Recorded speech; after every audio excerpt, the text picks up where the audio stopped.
Welcome to Penrose Learning, where we make understanding easy. You start by confirming physical connections, because most low-volume issues are simple hardware faults. Plug the headset firmly into the controller or USB hub, then power cycle the controller and console to reset audio routing. Once done, open the guide and navigate to Profile and System, then Settings, and enter Devices and Connections so you can access headset and mic options. I'm walking you through these actions now so you don't waste time troubleshooting the wrong layer. Next, adjust software controls that directly affect mic gain. Open Audio Settings and set the headset chat mixer to a balanced starting point, then use the Xbox Accessories app to increase microphone monitoring and overall mic volume. Make sure no accessibility or Dolby enhancements are forcing compression.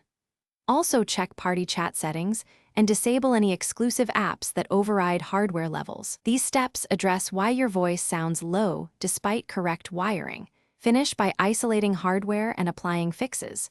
Try another headset or controller to confirm whether the mic itself is faulty, and update both controller and console firmware to rule out software bugs.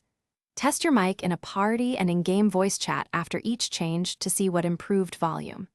If you're streaming via PC, make sure Windows input gain isn't low. If problems persist, a reliable troubleshooting tip is to swap components one at a time until you find the failing part.